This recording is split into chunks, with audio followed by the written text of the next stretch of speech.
সৃষ্টিকর্তা almighty creator say in the Holy কোরআন,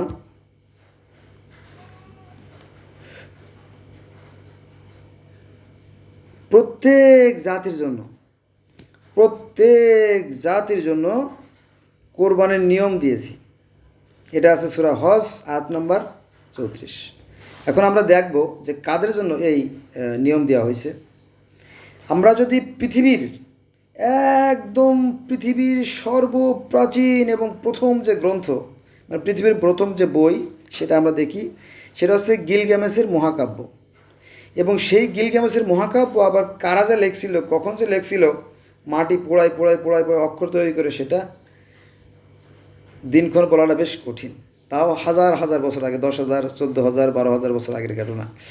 যাক, তো সেই গিলগামেশের মহাকাব্যে আমরা দেখতে পাই যে সেই যে ষাঁড়কে হত্যা করে, কে হত্যা করে জানেন? এই গিলগামেশ মহাকাব্যের যে নায়ক, গিলগামেশের বন্ধু এনকেদু। ষাঁড় হত্যার কারণে সে অভিশপ্ত হয় এবং দেবতারা ঈশ্বরের কাছে নালিশ করে। মানে দেবতা আরুরু দেবী বা ফেরেশতা, তিনি সৃষ্টিকর্তা আনুর কাছে নালিশ করে, পরে তাকে ধ্বংস করে দেওয়া হয় ওই ষাঁড় হত্যার অপরাধে। তার মানে কি, ষাঁড়ের গন্ধ আমরা সেই পৃথিবীর সর্বপ্রাচীনতম গ্রন্থে পাচ্ছি। আচ্ছা, দ্বিতীয়ত আপনার মিশরীয় পুরাণ। এই মিশরীয় ফারাও রাজাদের ধর্ম ছিল, এই কথাটা আমাদের আলেম ওলামা ভাইরা আমাদেরকে বলে না। অত্যন্ত পরিতাপের বিষয়, অত্যন্ত দুঃখজনক হলেও সত্য।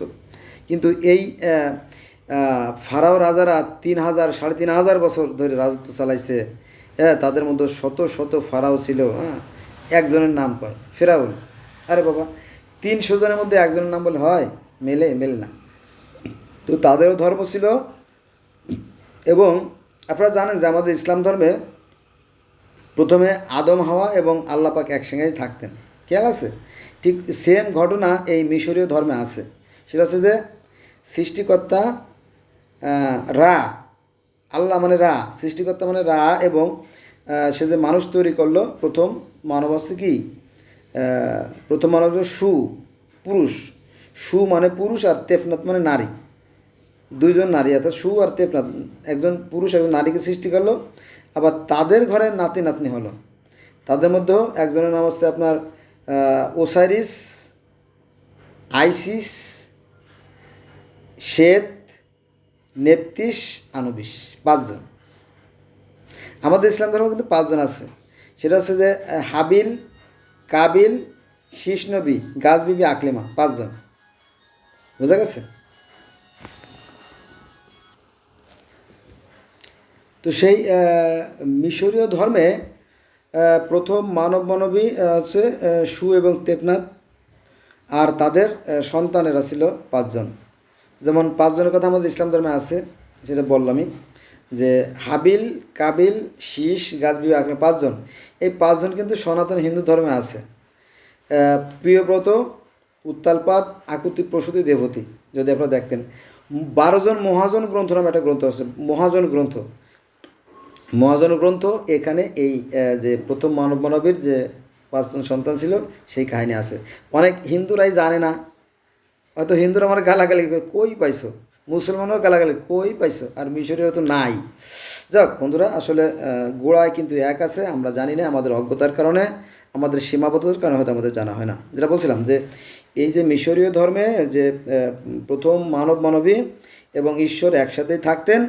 তারপরে এই ক্ষমতা নিয়ে শেত এবং তার ভাই ওসাইরিস মারামারি করে, খালি খুনোখুনি করে, মারামারি করে, এভাবে চলতে থাকলো 80 বছর।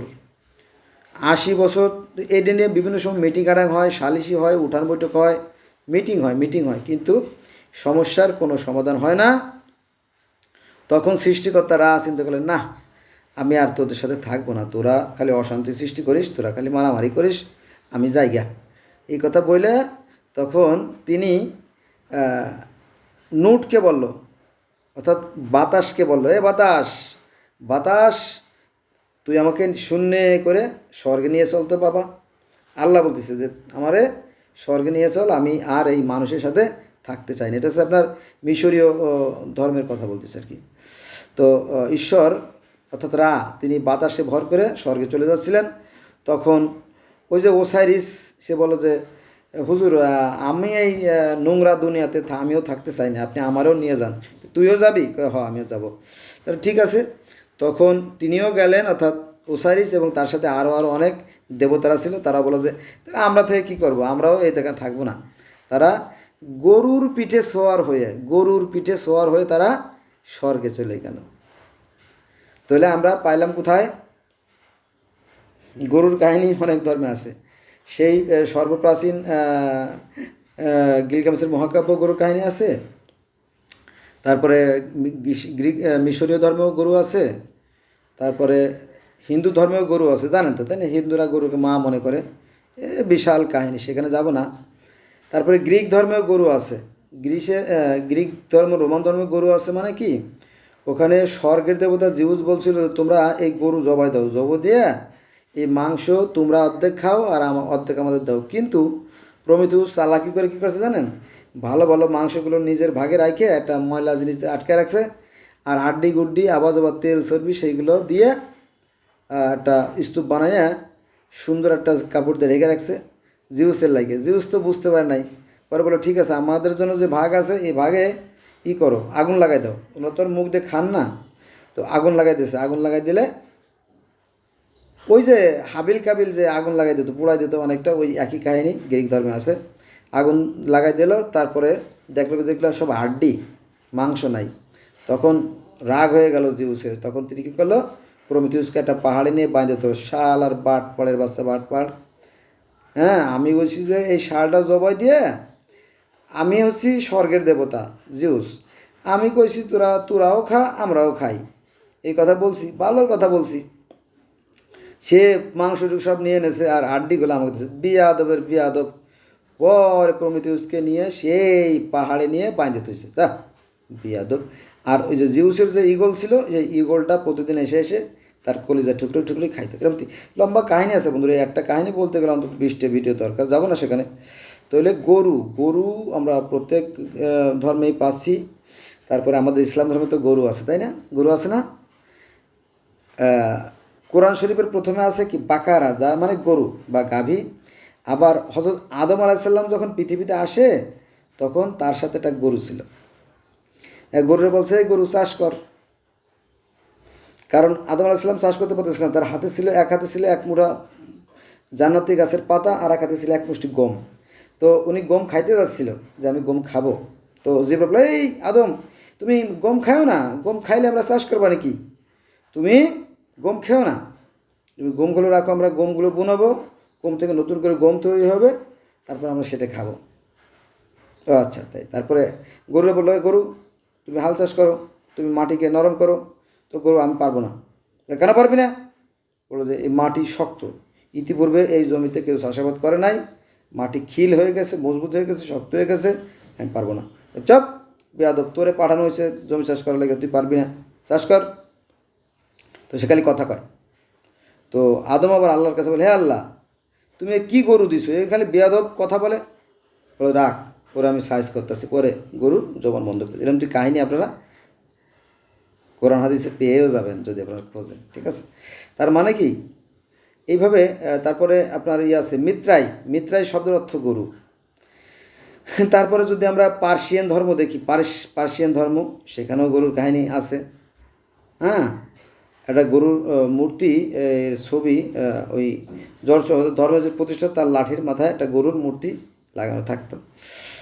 তবে তিনি গরু কোরবানিতে পছন্দ করতেন না, জলস্টার আর কি, পার্সিয়ান ধর্মে। তো বন্ধুরা এরকমটি পৃথিবীর অসংখ্য ধর্মের গরুর কাহিনী আছে। আমি সেখানে যাব না, ভিডিও অনেক লম্বা হয়ে যাচ্ছে। হ্যাঁ, তো আমার সাথে থাকবেন, আমি যা সত্য যা সঠিক সে কথা বলার চেষ্টা করব।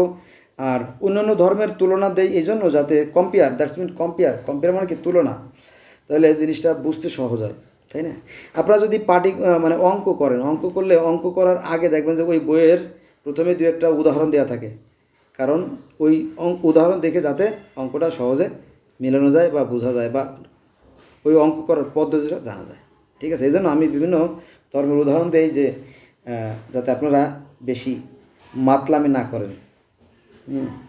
সৃষ্টিকর্তা প্রত্যেক জাতির জন্য ধর্ম সৃষ্টি করছে, অতএব be quiet, be silent, be careful, don't call for the religion. Thanks a lot for watching my video.